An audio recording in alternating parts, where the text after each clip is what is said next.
la presentación de nuestro ponente de hoy, aunque realmente sobran las presentaciones. Todos conocéis a Pedro Perales y conocéis su labor cultural, labor de investigación, labor de divulgación cultural con bueno, pues su implicación en muchísimos proyectos culturales que lo que hacen realmente es recuperar una parte de nuestro patrimonio en su sentido más amplio y difundirlo entre la población, ¿no? No voy a entrar yo en detalles sobre su trayectoria, es una trayectoria muy amplia, bueno, pero alguna cosa hay que decir, ¿no? Pedro Perales, ya lo sabéis, él es doctor en filología románica. Su tesis doctoral la hizo sobre un personaje, en este caso José María Martínez Álvarez de Sotomayor, nuestro poeta y dramaturgo, es decir, nuestro vate más señero, como a mí me gusta denominarlo. Y bueno, la verdad es que la recuperación de este personaje, si este personaje se ha dignificado, si este personaje forma parte ya de nuestra esencia cultural, si todo lo tenemos interiorizado, es gracias precisamente a su labor. Gracias a su labor, bueno, pues también hay aquí en Cuevas un museo dedicado al poeta Álvarez de Sotomayor, que se ha reformado recientemente y que yo os aconsejo que visitéis, ¿no? Pero bueno, volvemos a Pedro, y Pedro terminó, ya es un profesor jubilado, pero felizmente jubilado, porque no para, es decir, una actividad frenética, y él, bueno, terminó jubilado como catedrático de Lengua y Literatura de Educación Secundaria. He dicho que su gran labor ha sido la recuperación de Álvarez de Sotomayor, es decir, del poeta Álvarez de Sotomayor, recuperando toda su obra, incluso hasta la inédita, ¿no? Con una obra monumental que fueron sus poesías, las obras completas de Sotomayor, que se editaron en el año 97, precisamente con motivo del cincuentenario de la muerte del poeta. Y bueno, en torno a eso hubo toda una actividad que después se materializó en libros, ¿no? En libros de las actas de las conferencias, una breve biografía para escolares. Todo eso lo coordinó y además fue una labor ingente de coordinación. Pero luego no ha parado, sino ha parado de investigar otros aspectos de la literatura local, no solamente local, también con conexiones con la literatura regional y la literatura española, porque cuando empiezas a indagar sobre la literatura local, rápidamente empezamos a ver ramificaciones y todo se expande, todo se abre, y él lo hace con mucha maestría. Luego, bueno, es un colaborador en todo tipo diríamos, de actividades culturales. Ha colaborado en muchísimas exposiciones que hemos organizado aquí, y es una persona, como veis, siempre dispuesta a, bueno, pues a dignificar nuestra cultura, a recuperarla y a divulgarla entre todas aquellas personas que, como nosotros, estamos hoy pues absolutamente expectantes para ver qué nos cuenta y qué nos dice. Así que, Pedro, yo no voy a profundizar mucho más.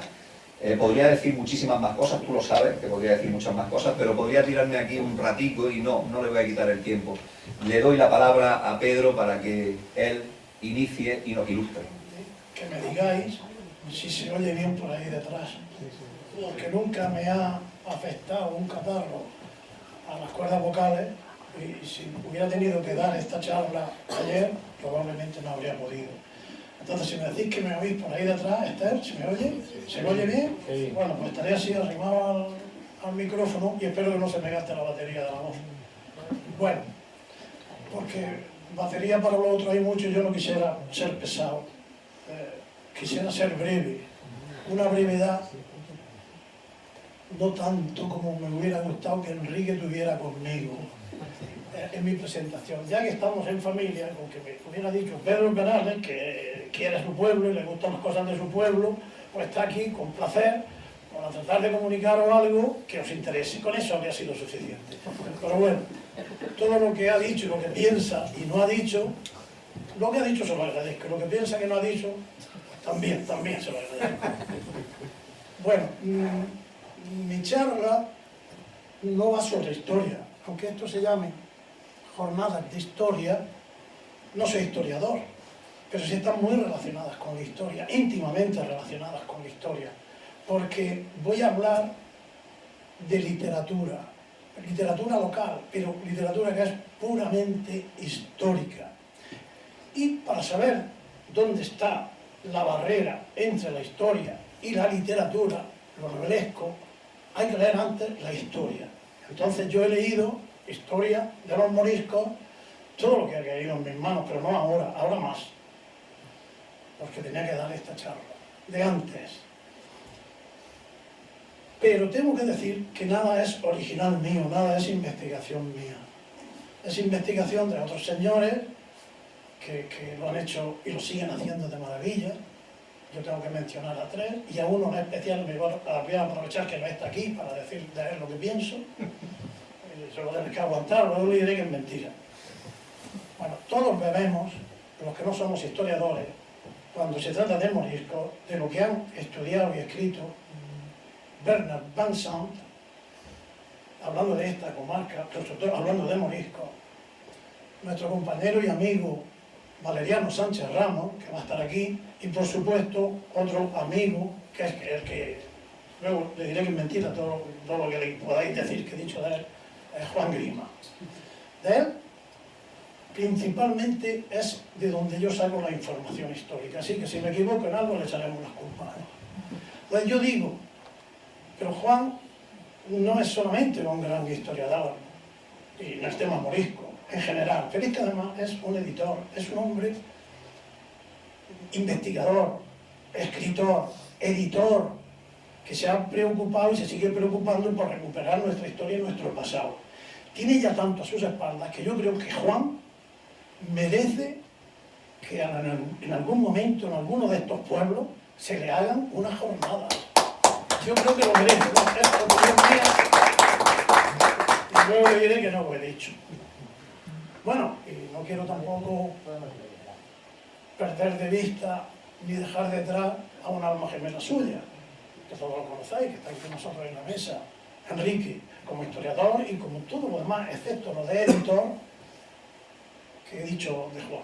Así que yo creo que son gente que merece ese agradecimiento nuestro. Y por supuesto el agradecimiento mío merece este ayuntamiento con su alcalde, que sabe mover este equipo para organizar estas cosas, con su concejala, con Juani, que hayan pensado que hoy, pues también, yo soy bienvenido aquí, espero no defraudaros. Así que yo voy a empezar con mi charla.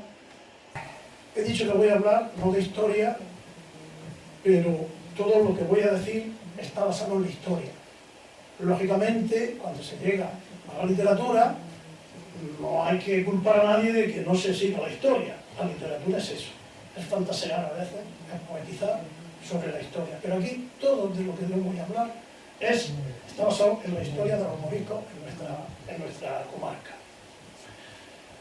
Y voy a centrarme en dos escritores cuevanos, dos personajes, porque además de escritores son personajes, que han investigado y han escrito y han publicado sobre nuestra historia, sobre la historia de los moriscos, que son, ya lo ha mencionado Enrique, el que da título, Miguel Moneo y Cinta, a la conferencia, y otro, que no me voy a detener en la vida de ninguno de los dos, tengo preparada la diapositiva, pero no me voy a detener porque no llegaríamos a lo que yo creo más interesante. Estas dos personas son importantísimas para la historia de la cultura de Cueva. Os diré algo de ellos, pero vamos a ir a su obra. Bien, pues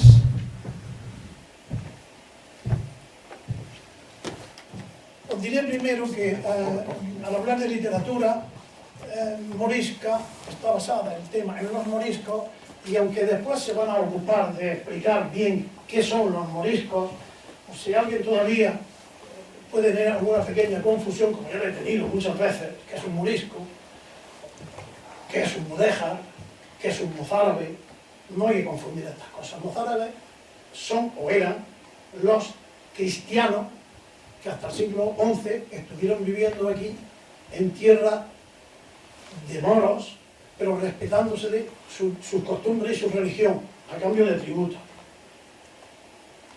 Mudéjares son los musulmanes que vivieron con los cristianos, respetándosele su vida, sus costumbres, su religión, a cambio de tributos. Y estos mismos, al terminar la Reconquista, se les obligó a bautizarse, a convertirse al cristianismo y a seguir las costumbres cristianas, olvidando las suyas. Estos son los moriscos, o los cristianos nuevos. Bien, pues, ¿cuándo empieza esta literatura? Esta literatura empieza desde que empiezan los enfrentamientos entre cristianos y musulmanes en las fronteras, y esto lo recoge el Romancero. En el Romancero hay mucha literatura de tema morisco, y ahí se basa la novela morisca. Vamos a hablar de novela morisca, ¿no? Que es una manifestación de la literatura morisca. La novela, que es de lo que yo voy a hablar, de 4 novelas que aparecen en la charla de hoy. Y también de una novelita corta de 1559, que no aparece con Independencia, que se editó, incluida en otro libro, que es una novela pastoril, se llamaba La Diana, los 100 libros de la Diana. Aparece una novelita, que mirad los comentarios que he puesto aquí de ella, bueno, la historia del Abencerraje y la hermosa Jarifa. Una historia de amor y de caballerosidad y de unas relaciones excelentes entre moros y cristianos. Esas son una de las características de la literatura morisca. Siempre el amor cortés, esas buenas relaciones, la honorabilidad, la honradez de ambos elementos, el moro y el cristiano. Menéndez Pelayo dijo de esta novelita que apenas hay en nuestra lengua novela corta de su género que la supere. Novela corta, novela corta, es una novela muy cortita. Pero este otro señor dice que es, López Estrada, dice que es la más hermosa manifestación que produjo el ambiente de frontera. Frontera donde hay los enfrentamientos entre moriscos y cristianos. Es de importancia fundamental en la literatura por ser la obra que encabeza el género del relato morisco y fija el tipo de moro sentimental. Y luego, indudablemente, de donde viene toda la literatura morisca es de la Guerra Civil de Granada. Pero eso ya es una novela, ya 2 tomos, de 1595, de un murciano, dicen que de Lorca, de la Perenteíta, ¿verdad? De ahí donde vienen todas las... Estos son las primeras obras en las que se basa la literatura morisca. Y hay un primer señor, un señor que llegó, voy a decir muy poco de su vida, nacido en Cuevas, ahí en 1836, muerto en Málaga en 1908, que llevó una trayectoria larguísima, un montón de cargos eclesiásticos, todos ellos. Ahora os voy a enseñar una diapositiva con un resumen de los honores, de los títulos, nada más, pero no lo vamos a leer porque entonces, bueno, un señor que se movió en todos los campos, que se movió y destacó. Él murió en Málaga porque en su carrera eclesiástica terminó en Málaga, donde fue muy reconocido como canónigo doctoral de su catedral. Era un hombre que se sentía muy orgulloso de su pueblo, de ahí vienen estas obras. Pero no esto, sino otras muchas más cosas que he escrito. Estas 2 obras de las que voy a comentar ahora. Mirá, se sentía orgulloso de su pueblo cuando pensó que iba a morir, le recomendó al siguiente del que vamos a hablar, que era pariente suyo, Bernabé Lentisco, le recomendó que todo lo que él tenía recopilado no le iba a dar tiempo a darle forma de un libro de historia, un libro que probablemente ocuparía varios volúmenes, y le encomendó que lo hiciera él. Y si no se sentía con fuerza, que se lo encomendara a los jóvenes más preparados de su pueblo. No se hizo. Pero de él sí tenemos publicadas algunas cosas. Era un hombre sabio. Lo llamaban el omnisciente sacristán. Lo calificó así un periódico de Madrid donde estuvo colaborando 9 años, mientras estudiaba, hacía sus funciones eclesiásticas en Madrid. El omnisciente sacristán, que lo sabe todo. Él mismo firmaba con el seudónimo al principio del sacristán de Benefique, porque fue el primer destino que tuvo como presbítero. Bien, pues, esto le dio una conferencia, que es por lo que yo he venido aquí, pero voy a hablar muy poquito de ella. Una conferencia que es que él se coge la obligación de desmentir lo que él considera una leyenda negra contra la intervención o la actuación de los reyes católicos, perdón, de los reyes españoles con elementos que se consideran extranjeros.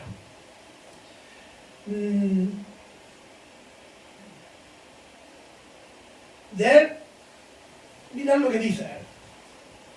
Dice, algunos escritores de historias o de cosas de historia hablan, que de cosas de historia hablan, suelen decir que fueron nuestros reyes y por ende nuestros mayores traidores de los mudéjares, crueles con los judíos, falsos con los moriscos, intolerantes con los flamencos, déspotas con los americanos, etcétera, etcétera.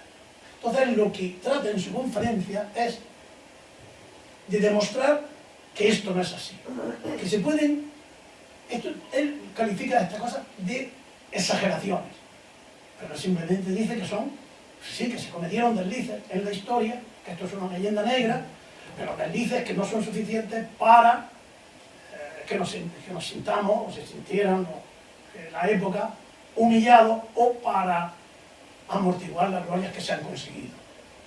Es decir, él hace un alegato a lo largo de toda su conferencia, que es bastante extensa, que está publicada.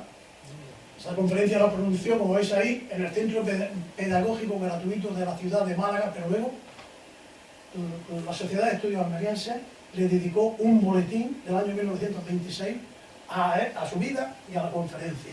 Es un alegato. Entonces, ¿qué hace en la conferencia? Pues defender que esto no es así. ¿Y para qué? ¿Y cómo lo hace? Pues muy sencillo, coge toda la historia de los moriscos que él conoce, que la conoce a la perfección, la utiliza, lleva el agua a su molino y va eligiendo, seleccionando una serie de hechos para demostrar que los moriscos no eran buenos, que los buenos eran los cristianos. Y que aquellos que hablan de que esto había sido una campaña o un acto antieconómico y antipolítico, dice que no, que los moriscos tenían que ser expulsados obligatoriamente, porque si no, él lo va argumentando, seleccionando aquellos fragmentos que le vienen bien para su argumentación. Entonces, él en su conferencia demuestra, de acuerdo con esos fragmentos, que es una leyenda negra y que no es que sea mentira, pero que no se pueden exagerar las cosas de esa manera. Es decir, es un alegato completo y a través de ese alegato pues de los elementos o de los hechos que ha seleccionado nos enteramos de muchas cosas locales, ¿verdad? Otras no, otras de la historia general, pero de muchas locales. Yo he apuntado ahí algunas de ellas, ¿verdad? Pero bueno, por ejemplo, nos enteramos cuando son expulsados, no son expulsados, entonces que se van los moriscos de aquí, cómo se produce la repoblación con los quinos y con murcianos, algunos hasta con nombre y apellidos. Más adelante os contaré una anécdota muy curiosa. Bien, va haciendo un repaso a toda la historia de los moriscos, utilizándola para su argumento, para sus conclusiones. Y escribió además dos novelas. Una, El morisco Don García, lo titula así, que apareció publicado en 14 entregas en la Crónica Meridional de Almería, en 1916. No está publicado en formato libro, es simplemente en el periódico. Ahí he puesto una fotocopia, una foto de la primera página del manuscrito del que nosotros lo tenemos. Bueno, esto empieza con una leyenda, pero una leyenda que habré oído algunos nombrar, que es la Cueva del Tesoro, leyenda que Enrique y yo no recogimos en nuestro libro de leyendas, pero que anda por ahí y en algún momento pues, la publicaremos también. Es una leyenda que hemos oído siempre, en la que aparece que hay un túnel que va del castillo a Calguerín y del castillo a la Vallagona. Un túnel de 2 leguas. Eso es leyenda urbana porque son... Bueno, parte de esto, y luego esa misma leyenda que da, o esa misma historia que da lugar a esa leyenda, genera a su vez más leyendas. Por ejemplo, otra, Farax Aben Farax, que nosotros sí hemos recogido, porque fue un monfí muy sanguinario, que terminó también como berberisco, y él le da otra versión, nos presenta al Farax Aben Farax malo, el monfí y luego al bueno. Eso ya no es literatura, eso ya es literatura, eso ya no es historia. Farax Aben Farax existió, hizo lo que hizo, está recogido, pero como él hace que termine, en su novela no es cierto. Bien. También nos habla, aprovecha también la novela para hablar si no cronológicamente, pero sí de la manera que él ve que la sucesión es más lógica para el hilo argumental, también muchos capítulos de la historia de los moriscos, pero también muchas anécdotas y datos del pueblo, de Cuevas. Por ejemplo, él critica a los falsos hidalgos. No que sean falsos hidalgos, eran hidalgos de verdad, eran hidalgos como los de Lazarillo de Tormes, que no tenían donde caerse muertos, pero ellos pues, se consideraban de alta alcurnia y era preferible ser un hidalgo de estos, que pasaban hambre, a ser un potentado si no era hidalgo. Entonces, en un pleito que va a la Real Chancillería de Granada, porque dos cuevanos están disputándose una vacante familiar que se produce en el Tribunal de la Inquisición, entonces, ellos pretenden los dos la vacante. Y en lugar de escribirse su propio currículum y engordarlo, engrosarlo con méritos, lo que hacen es hacer el del otro, pero con deméritos. De tal manera que uno acusa al otro de cobarde, de no haber participado cuando van los cristianos de Cuevas a ayudar en la toma de Vera, el intento de toma de Vera, en el cerco de Vera, y que se había escondido debajo del puente del castillo.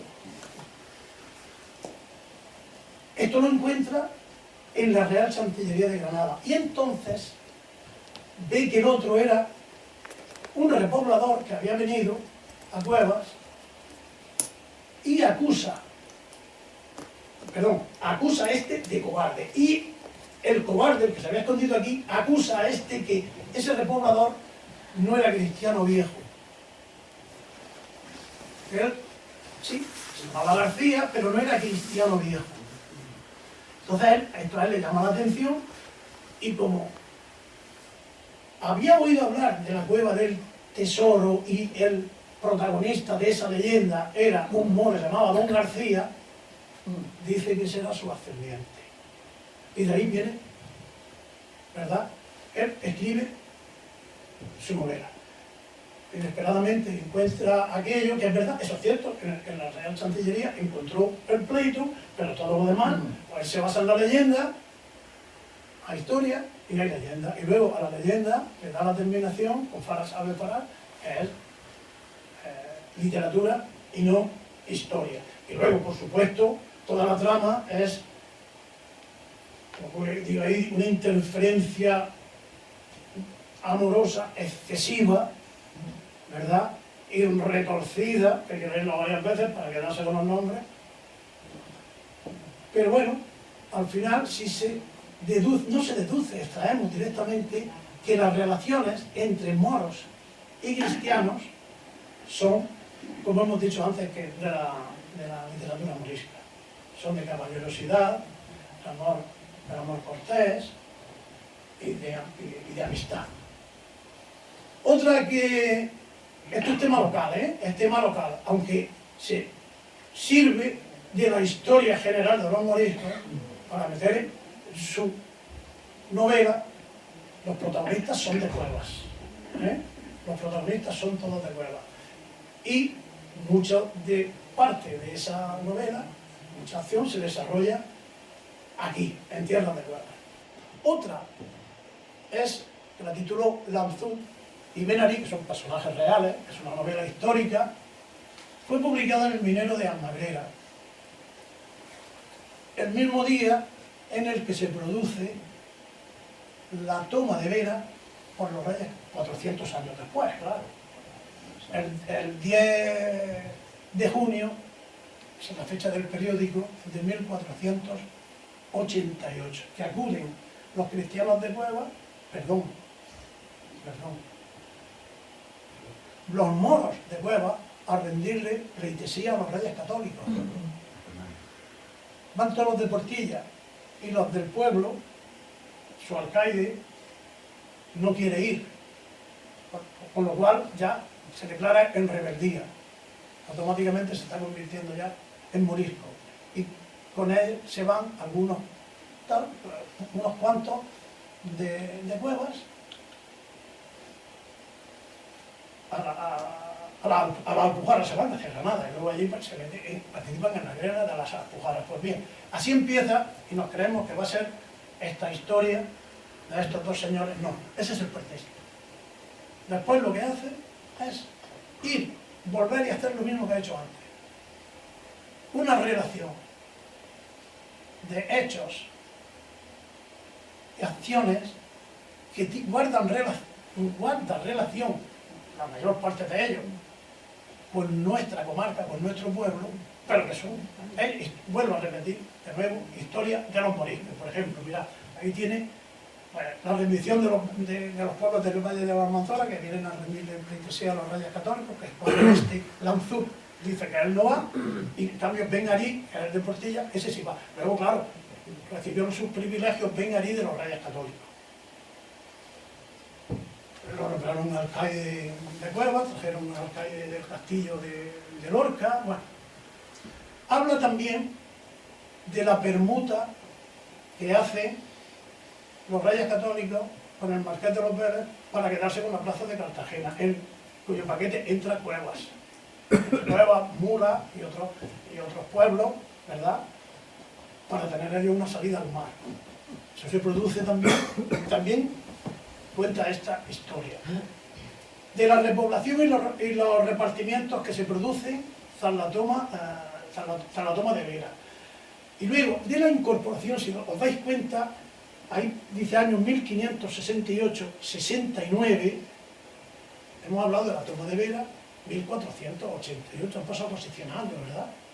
Y dice, aquí habla de la incorporación de Ben-Ari a Bejarí, tal y como lo menciona Ginés Pérez de Hita,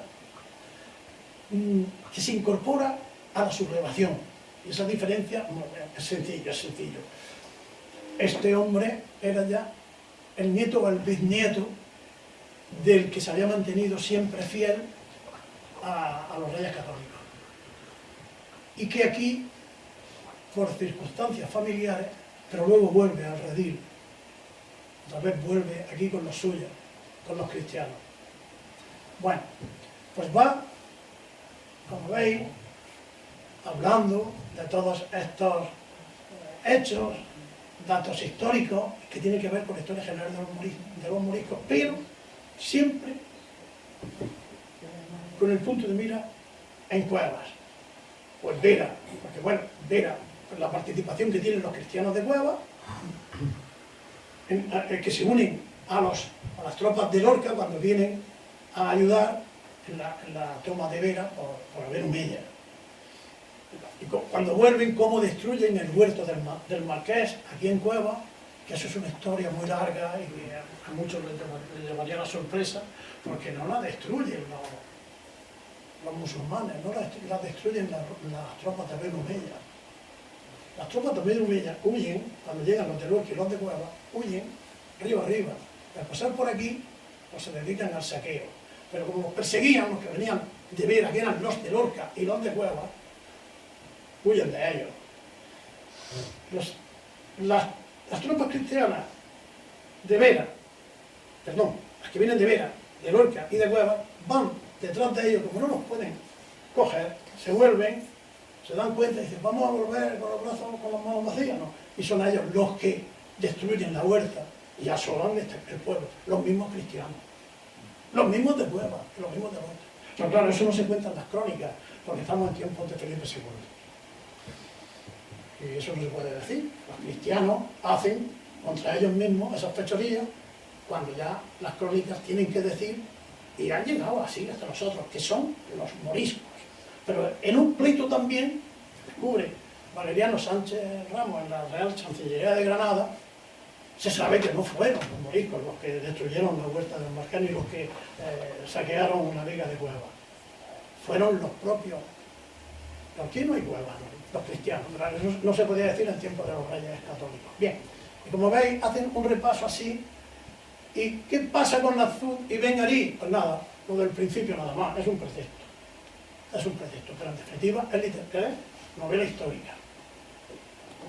Y ahora tenemos otro personaje, Antonio María Bernabé Lentisco, el fundador del Minero de Almagrera, el famoso periódico. Este era un hombre polivalente, era un benefactor de Cueva, todo lo que podía, y se dedicaba, bueno, quedó huérfano muy joven, hijo único, con una familia potentada, entonces se dedicó pues el amante de la cultura, pues se dedicó al arte, ¿verdad?, a la música, y de hecho es compositor, y tiene varias composiciones musicales, y como de lo que trata hoy esta charla es de tema morisco, pues yo no he oído Moraimita, no la he oído, pero por el título, ¿verdad?, pues es una composición de tema morisco. Tampoco he oído que es un ensayo sinfónico la villarricense, pero supongo que se referirá a algo de Villaricos, porque ellos iban a veranear allí. Entonces saqué de esos dos títulos, pero tiene muchos más. Luego daba clases particulares de música, no cobraba, ¿verdad? En el desagüe intervino favoreciéndolo, en el encauzamiento del río, en el aprovechamiento de los riegos, todo a costa de su dinero. Que era un benefactor. Entonces, destacó como músico y destacó como literato. Como he dicho ya, que fue el editor y dueño del Minero de Almagrera. Pero como literato tiene dos facetas. Una es el recopilador. De hecho, cuando murió dejó inédito un libro que se llama Leyendas y Tradiciones. Leyendas y Tradiciones. Él iba recopilando estos dos que he mencionado, de Bolea y Cintas, él los tenía recopilados para incluirlos en ese libro, siguiendo un poco el encargo que le había dicho su amigo y pariente. Es recopilador de leyendas y tradiciones, pero al mismo tiempo es también escritor de leyendas. Tiene muchísimas, tiene muchísimas. Nosotros, Enrique y yo, recogimos varias, le dimos nuestro toque personal y ahí están publicadas, pero hay otras que no. Ahí tenéis muchos títulos, bueno, y también las novelas cortas, las novelas cortas. Alí Fraga y Ben Zahar, que es de las que voy a pasar a hablar ahora. Bueno, los títulos, como veis, son música, definiciones más esenciales de la música, que es un manual, un recuerdo de Alicante, una mazurca para piano, la villarricense, ensayo sinfónico, Amores de Salamanca, una zarzuela, y luego títulos de leyendas, Muley Rajá, que da nombre a la rambla de Muleria, la cueva de Maipunqueta, la cueva del infierno, los viajeros misteriosos, la calle de Juan Soler, y luego otros que son de tema histórico, pero que no son leyendas, como puede ser el arribo de los fenicios al litoral, la Semana Santa de Cueva, la defensa del castillo de Cueva, la primera transferencia de minas, etc. Era un hombre muy polivalente. Y de las dos, yo las llamo novelas, son creaciones, obras literarias breves. Alguien me podría decir, eres muy usado llamando las novelas, pero es que no tengo un calificativo, son novelas, otro calificativo, son novelas cortas, que son narraciones y no son cuentos, ¿verdad? Históricos todos, de temas moriscos, porque tienen parte de la historia, mencionan lugares históricos, mencionan personajes históricos, todos los que estoy mencionando, y estos de Bernabé Lentisco también. Pues bien, esta novela histórica se desarrolla en 1451. Es novela histórica porque, bueno, aparecen personajes históricos, aparece, por ejemplo, el rey Abenjamín, el cojo de Granada, ¿no? Aparece, no lo tengo por aquí apuntado, pero Malik a la vez, de los Vélez, ¿verdad? Y el mismo Alí Fraga. ¿Y por qué sabemos nosotros que este hombre, que Alí Fraga era una persona? Bueno, suponemos porque aquí, en Cueva, igual que en Muleria, se llama Muleria, por Muley Raja, ¿verdad? Alí Fraga se llama ese pago que está en la carretera hacia Águilas, antes del desvío, bueno, donde sale, por donde pasa la autopista ahora mismo, en el cruce, a la derecha, ese pago que va en dirección a Muleria, ese es conocido como Alí Fraga. Que hay un monte ahí que todos conocemos, la Torrecica, ¿verdad? Que probablemente antes sería la Sierrecica. Digo todo esto porque en estas 4 fotografías, para que veáis, primero que historia. Historia es que Alí Fraga es un personaje porque este pago, que tenéis aquí, ¿verdad? Hacia abajo nos venimos para Muleria. Aquí está la cortijada de Bunjulú, todo esto. Bueno, ahí vivió este señor, una familia, ¿verdad? Una familia procedente de Marruecos, que es la que le da el nombre al pago. La toponimia nos ha dicho que aquí hubo un personaje moro de una índole especial, ¿verdad?, que venía de Marruecos, pero si no es por la toponimia, este personaje habría pasado desapercibido. Y de hecho, no existiría. No existiría. Y de hecho, Bernabé Lentisco, no sé si es un recurso el que utiliza, pero él dice que en unas vacaciones lo llevan los amigos a cazar al pago de Tejefín, que está en la otra parte de la carretera, por donde hemos dicho que está el pago de Alí Fraga, el pago de Tejefín está a la izquierda, hacia la Torre de las Mateas, hacia el Magro. Los separa la carretera. Él dice que lo habían llevado allí y que tenía un paisaje que era que la caza no le gustaba, lo pasó fatal, con los pies lo tuvieron que traer casi a hombros porque iba hecho polvo el pobre, y que allí tenía un paisaje y lo describe. Yo me imagino un poco más o menos, era este el paisaje, ¿eh? Lo que pasa es que esta fotografía tiene años y no está hecha pensando en utilizarla aquí, pero un poco más o menos él describe la maravilla que dice, lo bien que se sentía a la izquierda la Sierra de Almagrera, al fondo el mar, a la derecha Mojácar y entre los dos la minería en las Rozas. Y habla de una maravilla de paisaje. Pensamos que puede ser ese, porque lo ve desde la Sierrecica de Alí Fraga. Y además nos dice que ahí, en esta familia, tenía una casa junto a un monte donde había una torre nazarí. Una torre nazarí. Ahí nadie ve una torre nazarí. Pero vosotros supongo que si vais de las herrerías, pasando por Muleria hacia la carretera de Cueva Águila, a la izquierda hay un monte que se llama la Torrecica. ¿Por qué se llama ese monte la Torrecica?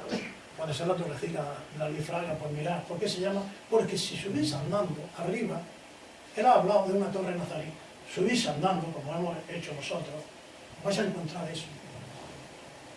Ahí había una torre nazarí, y un amigo nuestro que ha fallecido, Mariano García, es García, ¿verdad? Martín García, profesor de la Universidad de Granada, que ha hecho un estudio de todas las construcciones militares en la Sarquía almeriense, habla y da las medidas y dice efectivamente que era esto. O sea que aquí la toponimia nos ayuda, además nos describe que allí había, en la guarnición había una persona viviendo y las dimensiones, es que ahí donde las veis, son 5,20 de ancho, lo que da un diámetro de más de 16 metros. Da la altura, todo. Bueno, pues la novela hay un momento en que vienen a buscar al vigía que hay en la torre Nazarí, Dalí Fraga, porque quieren servirse de él los protagonistas de la novela. La novela no cumple en absoluto el requisito de lo que es la novela morisca de Ramos Cortés, sino que es aquí todo lo contrario. Aquí es un Don Juan Zorrellesco, ¿verdad?, que solamente pretende el amor carnal y rapta a una joven en las vísperas de su boda, porque se encapricha de ella. Este era un señor poderoso, económicamente, se encapricha de ella y ahí viene todo el argumento. Y al final, pues lógicamente, recuperan a la chavala y lo condenan a muerte a él, el rey de Granada, a Benomín, Moreira Benomín, el cojo, lo condena a muerte, pero ellos intervienen porque para que haya algo de aquí también de esa nobleza y lo redimen, es decir, consiguen que el rey lo perdone, aunque luego muere, pues como según ellos se merece. Y mira, yo decía lo de Muleria, que ahora se llama la Muleria, no, la Mulería, eso es un error. Pues mira, la toponimia ayuda a estas cosas y la historia también. Aquí la historia es la que nos ayuda a recuperar el nombre de Muleria y no la Mulería. Y si no se hace eso, se va a perder también el nombre del pago de Alí Fraga. Mira, mapa actual. Mira, la Muleria. Ya no es Alí Fraga, es la Alfraga. Ahí está mira, el cabezo de la torrecita, ¿verdad? Esto es el pago, todo eso. Ya es la Alfraga. O sea, son complementarios la historia y la toponimia. Bueno, vamos a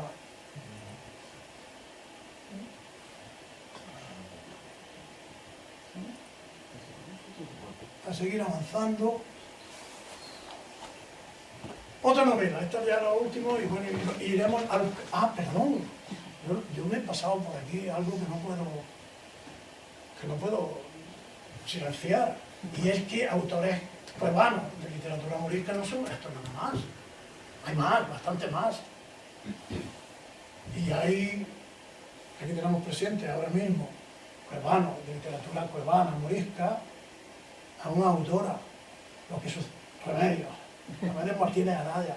Lo que sucede es que ella va a ser objeto de una charla en la presentación de su novela Hierba Pisada, que os recomiendo. Es una tragedia de tema morisco porque pone en relación dos familias, una cuevana y otra de Serón, ¿verdad?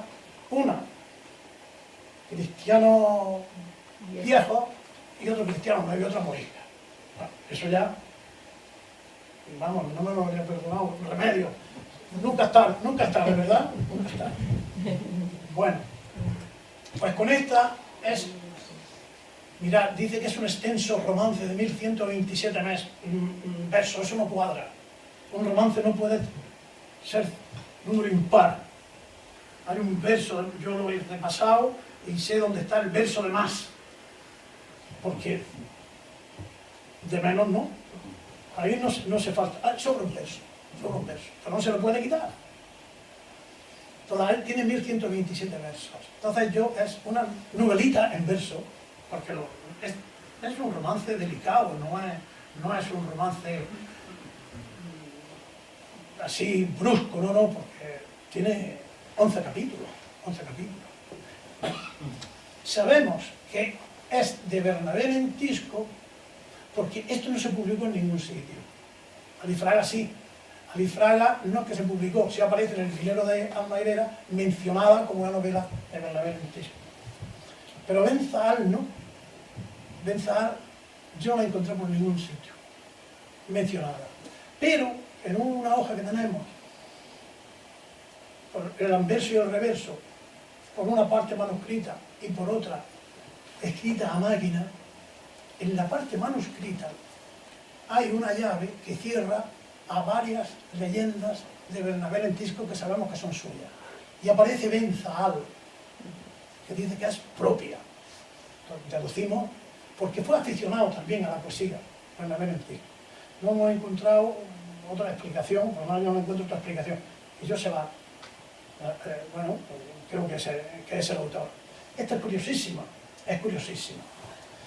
Es otro caso igual, la historia y la toponimia. Y ese Ben Zahal, que es el protagonista de la novela y que va a participar en los juegos moriscos que Abel Humeya organiza en Purchena, no aparece por ningún sitio, ni aparece en la obra donde aparece por primera vez descrito los juegos moriscos, que es la Guerra Civil de Granada, no está, pero sí, mirad una nota que dice al final de la novela, y que todos sabemos, seguro que en Pulpí hay un cortijo que se llama Benzal. Y mirad lo que dice la nota final, dice: se llama Benzal una extensión de terreno comprendido entre las sierras de El Medio y Almagro y las jurisdicciones de Pulpí, de la que forma parte, así como de las de Huercalovera y Cuevas. En este paraje, dice la tradición, vivió un moro así llamado. Si el lugar se llama así, probablemente existió ese personaje. Ahora, lo que yo ya no veo, está basado en ese personaje, si es histórico, la novela es histórica. Lo que no lo veo es en los juegos moriscos de Purchena, bueno, pues en la literatura. Porque aquí, en estos juegos moriscos, en este romance, hay una cosa que para mí lo más bonito, lo más interesante de esto no es que esté escrito en verso. Es que a los 12 juegos que Abel Humeya organiza en Purchena para que las tropas se entretengan, y porque ahí están esperando el momento para participar en la guerra, para que el ocio no haga en ellos estragos, se inventa unas competiciones, unos juegos. Y esta novela habla de esos juegos, los protagonistas son de aquí, el de Huercalovera, el Abejarí de Cueva y el Benzal de Huercalovera, dice. Y otros muchos, un montón de los que participan allí.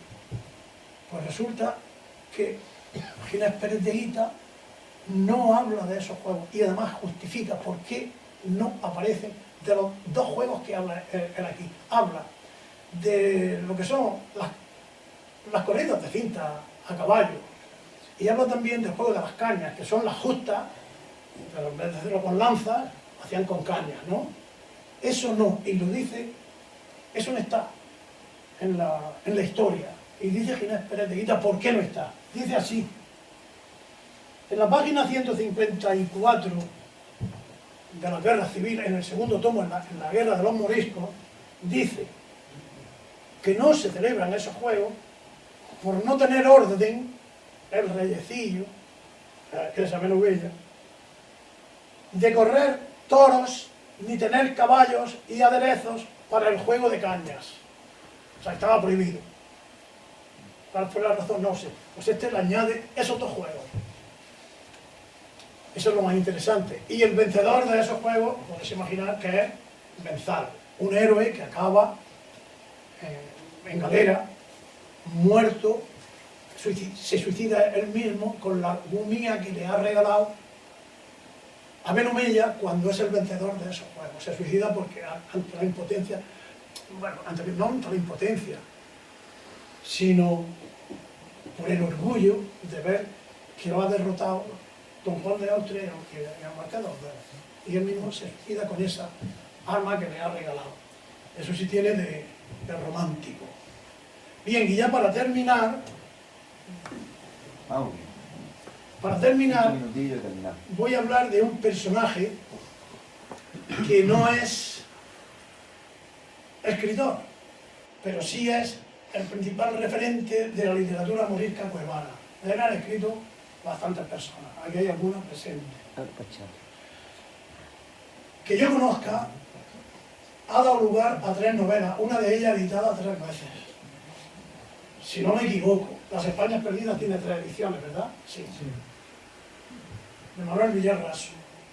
El Eunuco de Tombuctú, tenemos aquí al autor, a Antonio Leguno, y Espejismo Solar, que es de un autor madrileño, amigo nuestro, que ya también ha fallecido. Las 3 tratan de lo mismo, únicamente que desde perspectivas diferentes, y con las diferencias que tiene cada autor. Es decir,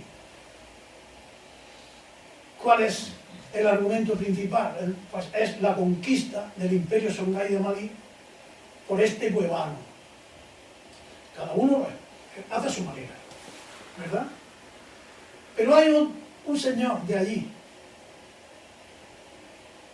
de los Armas, amigo nuestro también, Ismael Díaz Díez, que también ha escrito mucho y ha investigado mucho sobre Judel Pachá. Y este le pone a esta historia de Judel Pachá, que es un personaje que fue comparado en la década de los años 20 del siglo pasado con la hazaña de Pizarro y de Hernán Cortés, lo que hicieron en América, y él lo hizo aquí en África, pero a las órdenes del califa de Marrakech, Al-Mansur. Fue un hombre que conquistó algo donde no habían llegado todavía, en la mítica Tombuctú, que nunca se había conseguido, y este hombre lo consigue, Judel Pachá. Entonces, la guinda la pone Ismael cuando dice que Judel Pachá existió, efectivamente, pero desde que empieza en Marrakech y va y conquista el Songhai. Cuando es gobernador, es Pachá. Cuando vuelve, lo justicia. Y que hay un señor de Cuevas que no sabe nadie quién es. Esto es argumentación de Ismael Díaz Díez Aidara,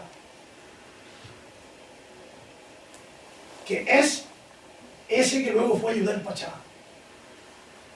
Pero no es, o no se puede demostrar que sea el que ellos tres han cogido, los tres novelistas han cogido, porque es lógico, ellos escriben novela histórica, han cogido al que, según algún historiador, ha dicho que es Diego de Guevara. Dice Ismael que eso no es así, que eso son conjeturas, que de Judel Pachá hay una biblioteca desde que es Judel Pachá, en Marrakech. Pero de aquí hacia atrás, hasta llegar a Cuevas, que es una laguna total, desoladora. Dice, y mientras no hay un documento que justifique que es Diego de Guevara, habrá que seguir investigando. Y esto es lo que yo quiero llegar. Porque los historiadores tendréis que investigar por ahí, porque yo no sé si es verdad que es Diego de Guevara o no es Diego de Guevara. Él da los argumentos para decir, que yo no los voy a decir, ¿para qué? Si en definitiva, hay que demostrar, según él, porque aquí hay un corte, que es Diego de Guevara. Que es de Cuevas no hay la más mínima duda. De hecho, un historiador dice, Al-Saadi, dice que Judel Pachá era un hombre bajito, de ojos azules, y punto. Y ya está. Y en la novela aparece eso, que era un hombre bajito, de ojos azules, coma, de Cuevas de la Almanzora. Y dice el Ismael que no. Pues muy bien, así les da pie a los historiadores y a mí para animarlos cuando dé la charla, de que sigan investigando y que realmente a ver si llegan a saber quién es, si fue cristiano nuevo, si fue cristiano viejo, el de Cuevas que llegó y tampoco sabe cómo llegó allí, si fue capturado por Alto Balí o todas esas cosas. Bueno, pues yo con esto ya quiero terminar, espero no haberme pasado del tiempo. No, ha sido muy disciplinado. ¿Sí? Ha sido muy disciplinado. Sí.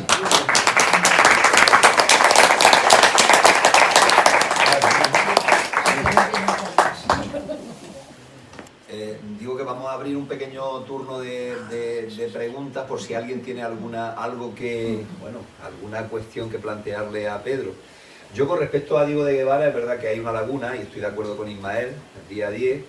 En la historiografía tradicional cuevana, iniciada por Pedro Llaguno, nuestro malogrado historiador, lo ponía en relación precisamente con lo que estamos conmemorando ahora, es decir, que el tal Diego de Guevara fue capturado por Al-Dugadí y precisamente por eso llegó hasta el sultanato de Marrakech, ¿no?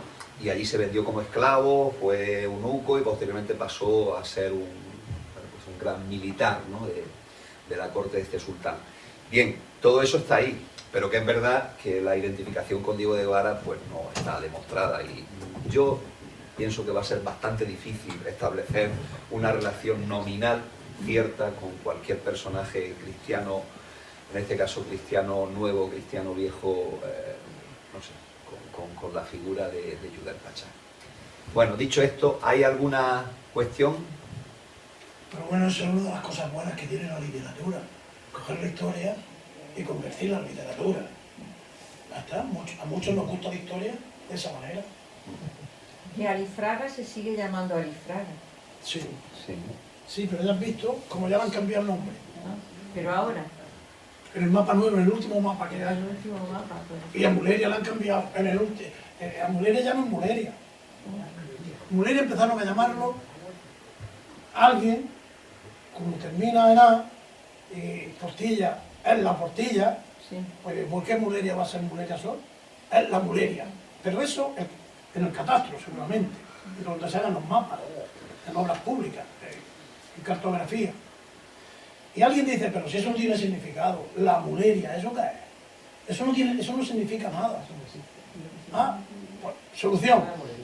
Mulería sí. Mulería es un conjunto de mulas, por la mulería, porque allí había muchas mulas. No. Mulería nace después del descubrimiento de las minas de Sierra Magrera. Y le dan el nombre porque ya existía la Rambla de Muleria desde el siglo X. Desde el siglo X, que viene de Muley Raja. Muley Raja, Muleira, Muleria, Muleria, que era un noble árabe, un hombre que viene aquí huyendo de que lo maten en Granada. Y vienen y lo matan. Entonces se quedó aquel fragmento de Rambla de las Canalejas, aquel tramo de Rambla de las Canalejas con el nombre de Muley Raja, que ha derivado a Muleria. ¿Entiendes? Pues con Alifraga ya es Alfraga, ya es la Alfraga, no es ni Alfraga, es la Alfraga. Bueno, la toponimia sabemos que está en continua transformación y en continua evolución, ¿no? O sea que por el propio uso de la lengua. ¿Alguien más tiene alguna intervención que hacer? Han terminado cansado. Han terminado cansado. Bueno, no, se ha portado bien. Bueno, realmente la intervención de Pedro ha sido una intervención muy fructífera y ha hecho un repaso muy exhaustivo por la literatura de origen y de temática morisca en nuestra localidad, ¿no? Y además lo ha culminado, creo que muy bien, con la figura de Judel Pachá como personaje literario, pero también como un personaje histórico sobre el que aún queda mucho que decir. Vamos entonces, muy agradecido, Pedro, por tu intervención, y yo pido un aplauso para él.